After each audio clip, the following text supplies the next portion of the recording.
Bonjour. Alors, nous voici. Nous, c'est un grand mot. Me voici.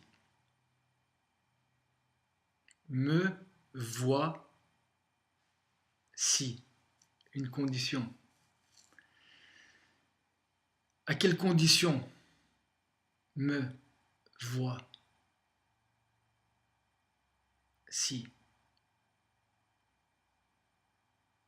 Sans condition. Sans condition.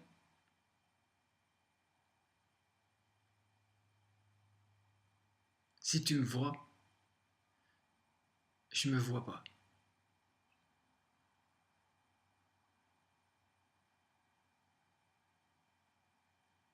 Si tu me vois, si tu me vois,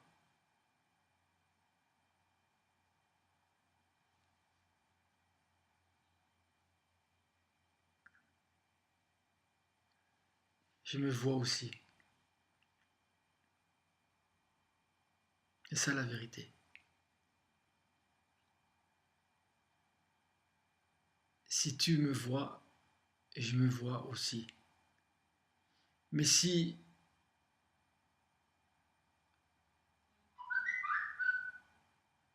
le comment je me vois dépend de comment tu me vois,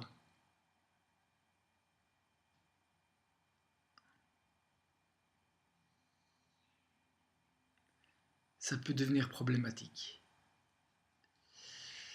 Donc petit message 137. Donc si je ne le fais pas, c'est personne d'autre qui le fera. Alors souvent les gens ils disent ouais mais qu'est-ce que je dois faire ou qui je suis ou qui je suis et de cet être il y a des actions qui vont être posées. Et alors moi je dis que ce que tu es, c'est quelque chose que si toi tu le fais pas, il n'y a personne d'autre qui peut le faire. Ça c'est toi. C'est-à-dire que c'est des actions que, que toi seul peux faire. C'est-à-dire qu'un autre ne peut pas faire ce que toi tu peux faire. Tandis que si ce que toi tu fais, d'autres peuvent le faire, ou d'autres l'ont déjà fait, eh ben ça veut dire que cet acte-là, c'est pas toi. C'est pas toi. C'est-à-dire que ce qui restera, c'est je suis. Et je suis, c'est. Mais des fois, c'est un acte ou une parole dans la vie qui vont donner la vie et c'est un acte qui est vivant. Et tout ce qui est vivant et, et c'est je suis, eh ben ça reste. Ça reste pas dans le sens rester, ça, ça ne vieillit pas. C'est éternel. C'est plus beau, éternel. Pas immortel. Parce que c'est éternel, ça veut dire que même si tu meurs, eh ben, il y a quelque chose d'autre. Donc immortel, il y a une peur de ne pas être éternel.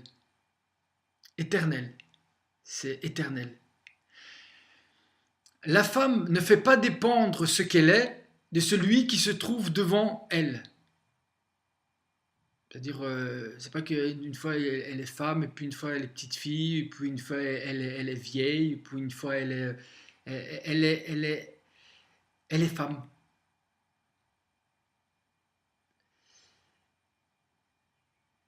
La femme ne fait pas dépendre ce qu'elle est de celui qui se trouve devant elle en faisant la petite fille.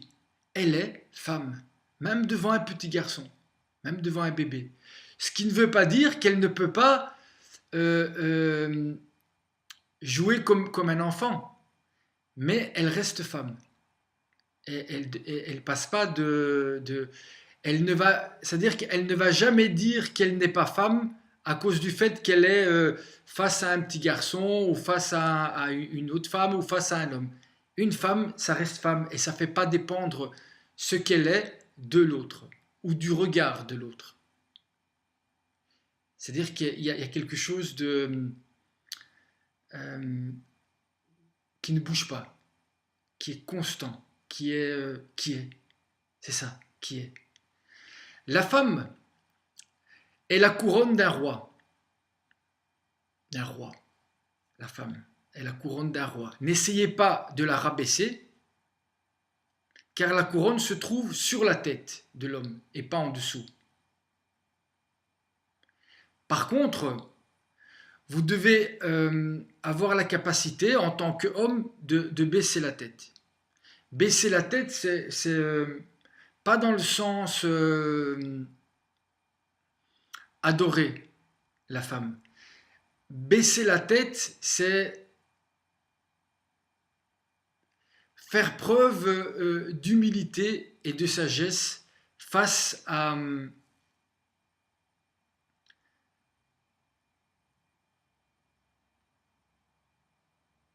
la différence. Même si cette différence est,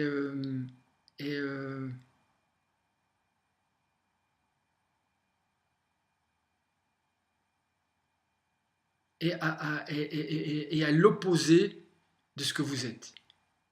C'est-à-dire que s'il y a une base, une constance, vous pouvez baisser la tête. Parce que c'est en baissant la tête que l'autre pourra mettre... et même vous, si vous mettez la couronne, c'est ça la couronne, c'est ce que j'ai déjà sur la tête. C'est ça, c'est la vraie couronne. Eh bien, ça c'est pas la couronne, ça c'est ce qui va vous permettre de poser une couronne. Si vous n'avez pas ça et vous mettez une couronne sur votre tête, eh ben vous n'êtes pas un roi. Vous serez peut-être un âne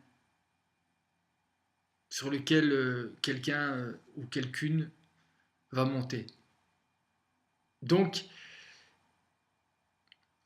rabaisser la tête, c'est faire preuve d'humilité et de maîtrise, voilà. C'est ça que je veux dire. C'est-à-dire, l'homme doit être capable de rabaisser la tête, c'est-à-dire d'être humble et de rabaisser la tête, pour que la couronne, la femme, puisse les couronner tous les deux ensemble. Parce que l'un sans l'autre, il n'existe pas. C'est ça la vérité.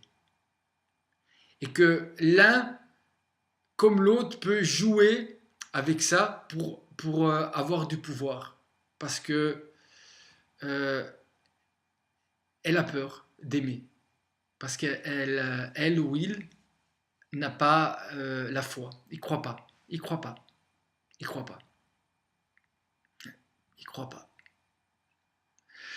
Nous essayons toujours de faire disparaître chez l'autre ce que nous avons le plus besoin à l'intérieur de nous. Souvent, quand quelqu'un essaye de faire disparaître quelque chose chez vous, c'est-à-dire en utilisant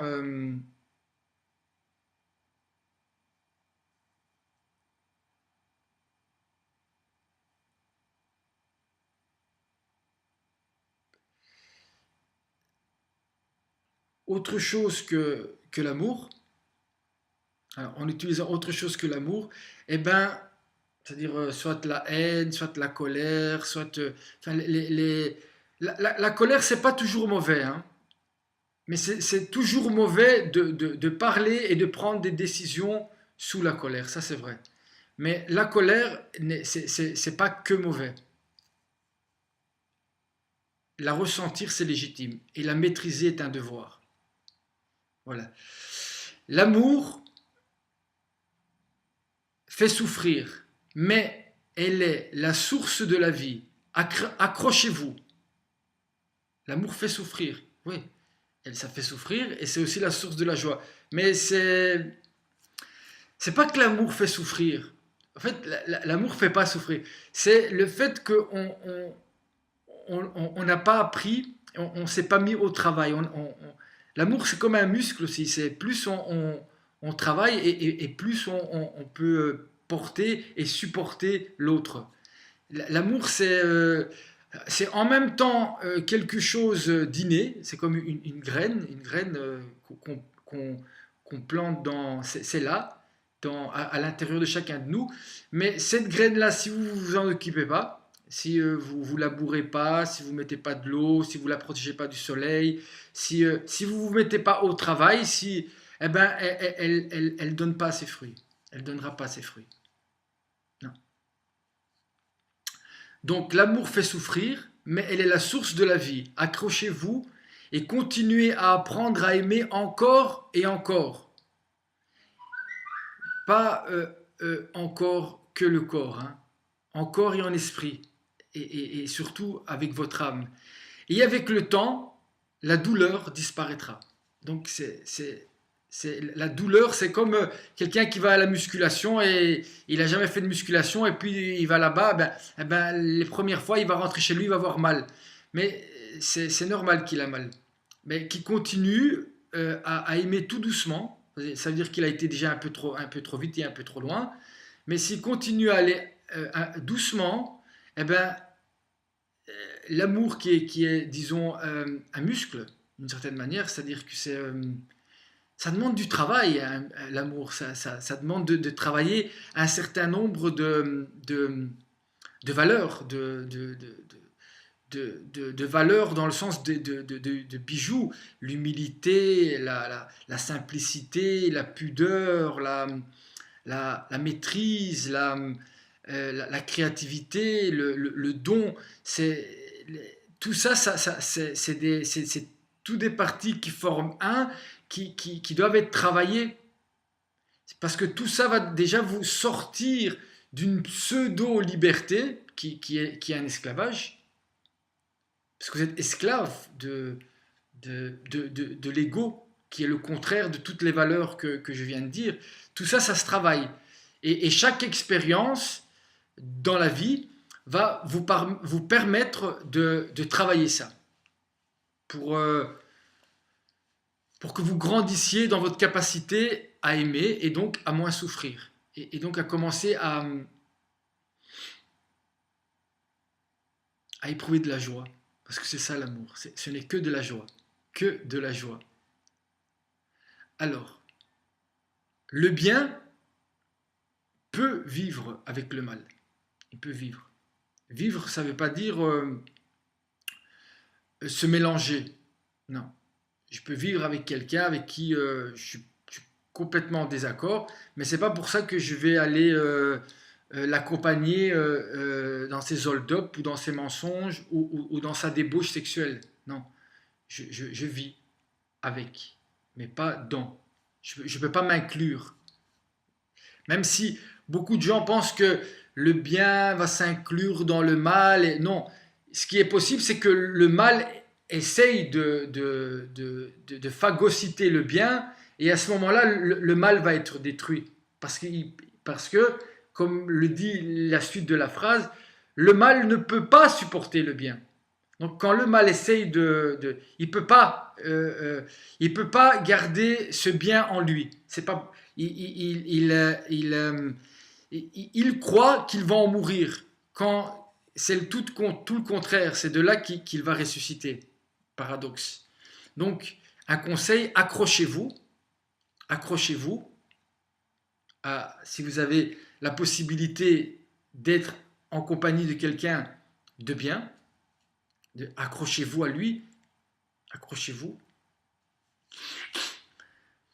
Le bien peut vivre avec le mal et peut faire vivre d'une certaine manière, parce que le mal ne vit que du bien. Le mal ne peut pas supporter le bien. Fais le bien et le mal disparaîtra à l'intérieur et à l'extérieur de toi. Donc, si vous faites le bien, eh bien, vous allez voir, le mal va partir. Il va, parce qu'il a peur. Il a peur. Il a peur de ce qui lui fait du bien. Et il a peur parce que inconsciemment, il pense que ce bien-là pourrait détruire le mal qu'il se fait et qu'il peut faire à l'autre, paradoxalement. Mais ça, il n'en est pas encore conscient. Euh, il, il, il, il, euh,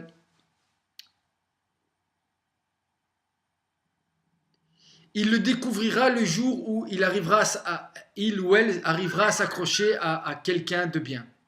Parce qu'à ce moment-là, il aura assez confiance que pour faire mourir en lui ou en elle le mal, pour se rendre compte qu'il n'y avait que du bien, finalement. Il est là le bien, le bien qu'on essaye que le mal essaye de vous faire croire que c'est en se mélangeant à lui que vous allez tous les deux devenir meilleurs. C'est pas vrai. Le désespoir n'existe pas. Rien n'est impossible. Un peu, c'est bien. Je préfère vivre dans mon rêve que de vivre dans votre cauchemar.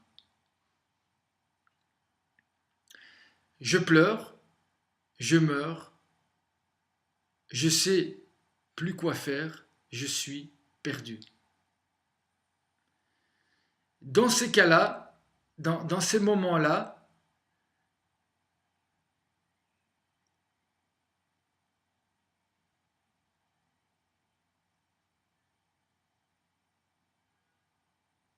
vous devez être conscient qu'il y a une partie de vous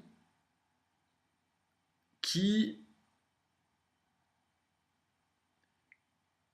qui laisse la place à impossible. À impossible. Et donc vous devez faire le deuil d'un impossible. C'est-à-dire que vous pensiez que c'était impossible. Voilà. Donc merci de votre écoute et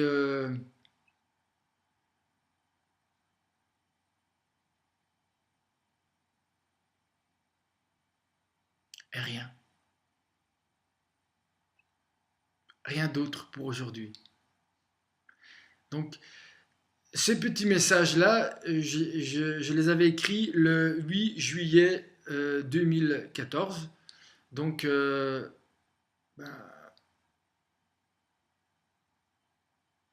comme ça, vous le savez. Mais aujourd'hui, on n'est pas le 8 juillet 2014. Comme ça, vous vous rendez compte que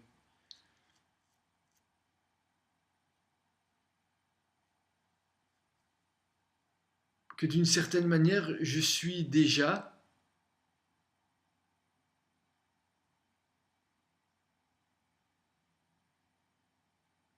à travers la vidéo immortel. Et à travers la lumière qui passe ou qui peut passer et qui éclaire